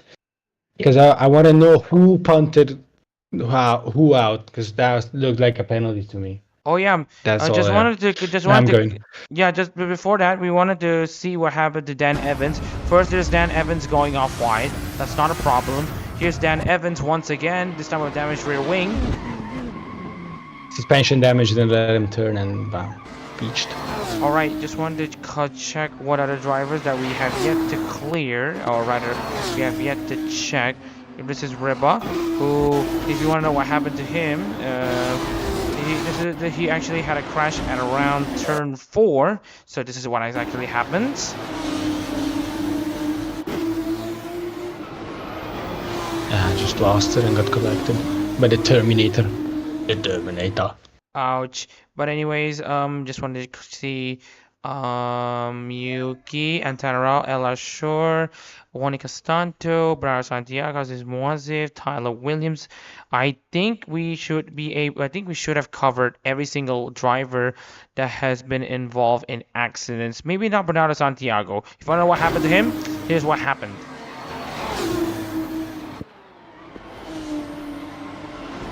Yep, suspension damage, same failure. Thing. Yeah, I tried to corner, but the car just went by, and then he noticed that there was damage, and then he said adios to his race prospect. Meanwhile, you're gonna see what happened to her. Oh, we haven't checked on what happened to Chanel Markman. Here's what happened. Ooh. Yeah, I just lost it there. Driver mistake.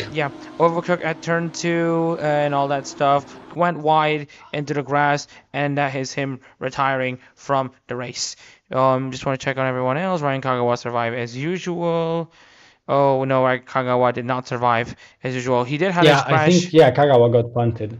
Yeah, so if you wanted to see what happened to Kagawa, let's take a look into Javier Lusby, who we're going to go on board him to see what happened. Javier Lusby manages to clear Kagawa, no problem. So here is Amidala Shore against Kagawa. And also behind him is also Hazik Yazid.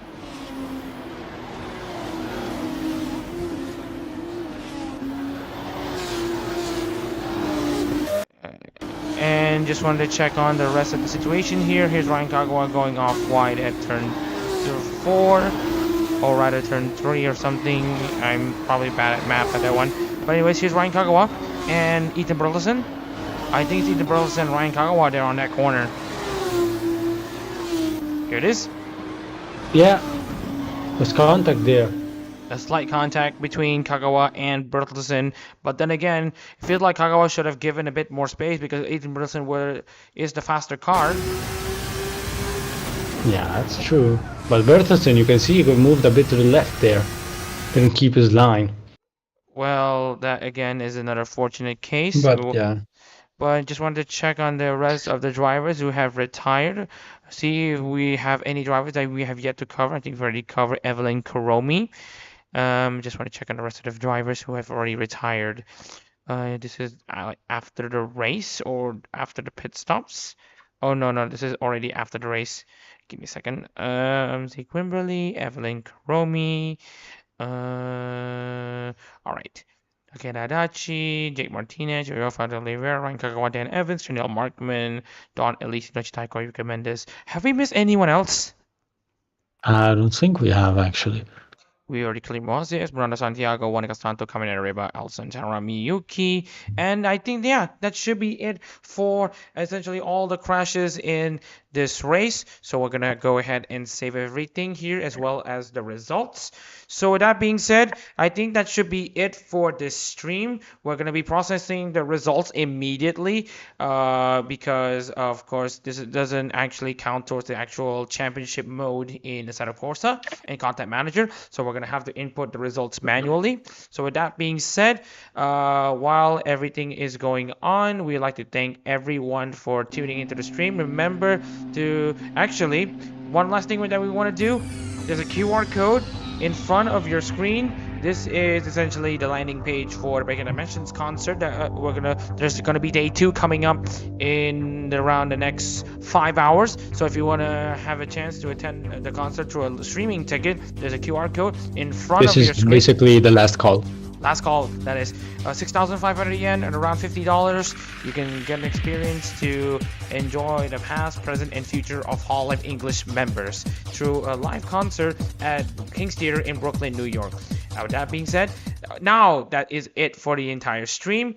We'd like to thank everyone for your viewership. Again, drop a like, subscribe, and hit a notification bell. As usual, with that being said, we'll see you in 2 weeks' time for more ARO racing content. If we are right on the calendar, next week will be the Motegi 500 in Hololive GT3. So with that being said, we'd like to thank again. I've already said this 3 times over. Thank you everyone for watching this stream. We'll see you in 2 weeks' time for Hololive GT3. I'm Mohamed Reza, and alongside me is Caminera Reba. We'll see you in 2 weeks' time for more Hololive racing action. Take care, everyone. Peace out.